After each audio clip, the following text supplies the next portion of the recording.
नमस्कार साथियों, मैं अविनाश दास रेशनल कबीर यूट्यूब चैनल में आप सबका हार्दिक स्वागत करता हूं।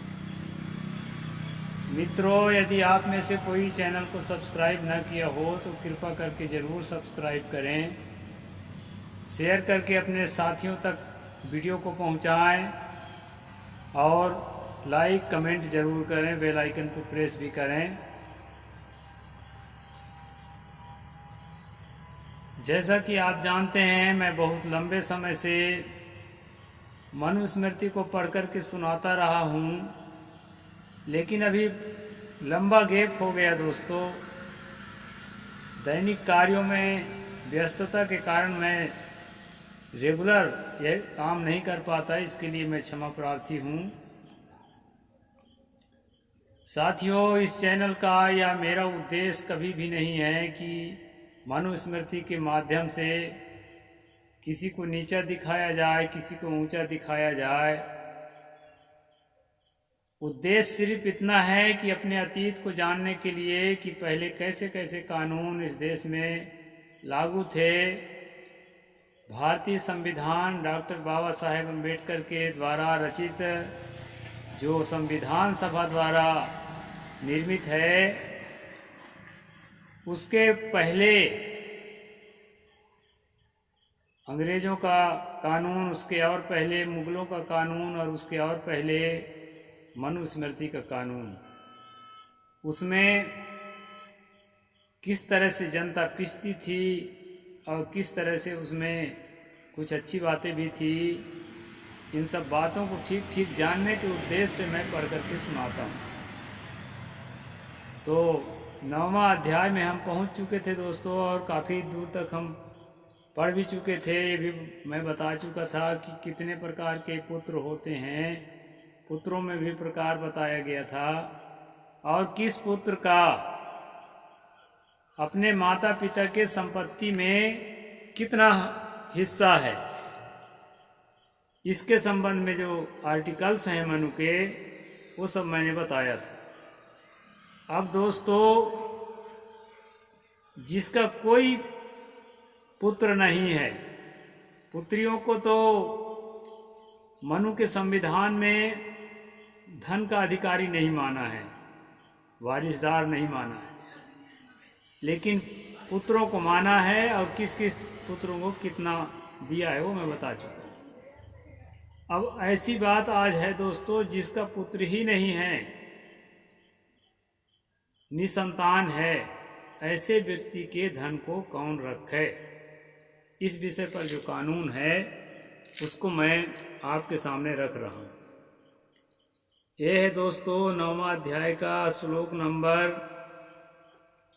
186 से हम चलते हैं, कुछ छोड़ देते हैं बीच में, 185 ले लेते हैं। ना भारतरो न पितरा पुत्र स्थिर पितु पिता हरेत पुत्र से रिक्थम भ्रातर एवचा। पिता के भाई, पिता या चाचा उसके धन को नहीं पा सकते, किंतु पुत्र ही धन का अधिकारी होता है। यदि पिता निसंतान ही मर जाए तो उसके धन को उसका पिता ले सकता है। यानी यहाँ पर कहा है कि चाचा जो है, पिता यानी कि अपने भाई के धन का अधिकारी नहीं है, क्योंकि उसका हिस्सा अपना हिस्सा है। लेकिन अगर पुत्र नहीं है उसके, ऐसी स्थिति में उसका भाई उसका धन ले सकता है। ठीक है ये बात। फिर आगे कहते हैं, तीनों पिता पितामह प्रति पितामह को जल और पिंड देने का अधिकार एक चौथा पुरुष पुत्र ही होता है। यानी जो जल और पिंड देने का अधिकारी है, वही उसके मरने पर उसके धन का वारिसदार होता है। ऐसा मनु का यहाँ है। 5वां कोई व्यक्ति नहीं होता। इसके बाद मैं श्लोक छोड़ता जा रहा हूँ, केवल अर्थ पढ़ देता हूँ। इसके बाद पूर्वोक्त धनाधिकारियों के न रहने पर सपिंड में जो जितना ही समीपी होता है, वह सगोत्र के धन का उतना अधिक अधिकारी होता है। समीपी मतलब नजदीक का रिश्ता, यानी कि धनाधिकारी के न रहने पर उसके गोत्र के यानी भाई बिरादर में, भाई पट्टी में जो नज़दीकी रिश्ता का होता है, जो जितना नज़दीकी रिश्ता का होता है, उसी के आधार पर उसको उसके संपत्ति पर अधिकार दिया जाए। साकुल्य आचार या शिष्य धन का अधिकारी होता है। अच्छा, अगर सपिंड में कोई नहीं है, उसके गोत्र में,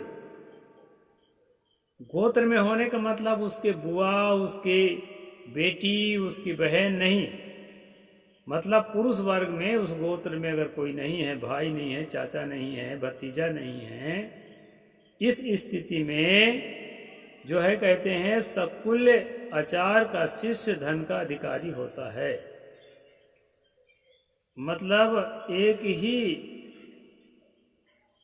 ही गुरु के जो चेले हैं, एक ही ब्राह्मण गुरु, ब्राह्मण ही गुरु होते थे, एक ही गुरु के जो चेले हैं उनमें से किसी को अधिकार दिया जा सकता है।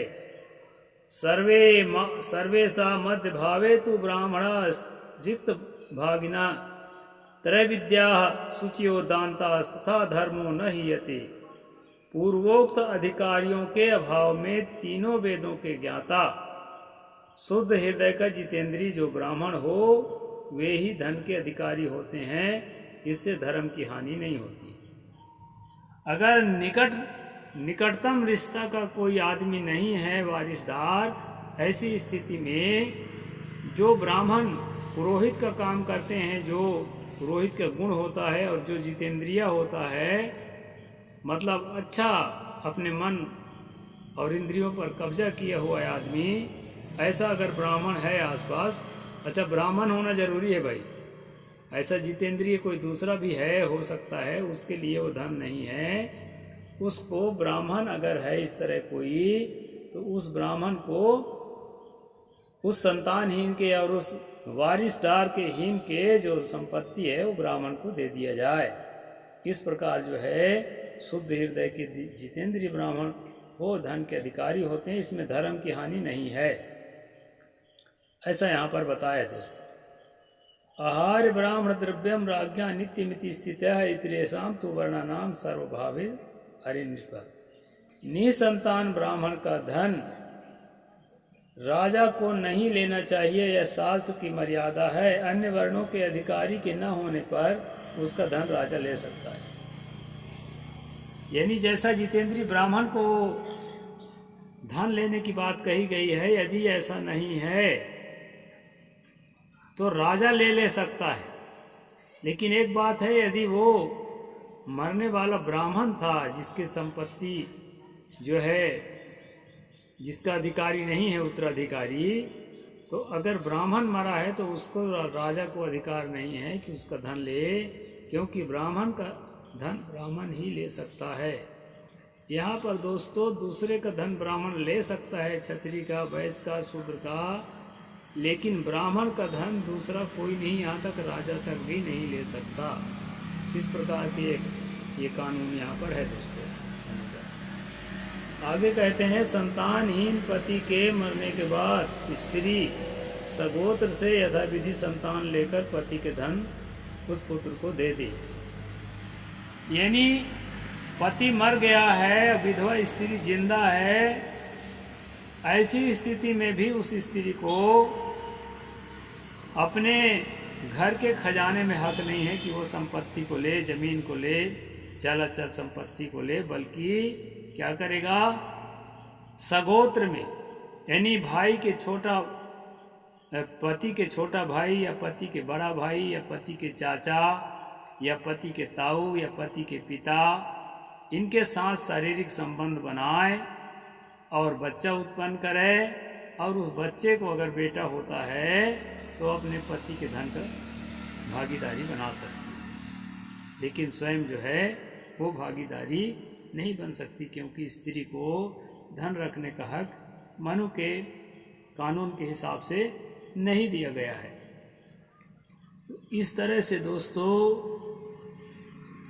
ये जो है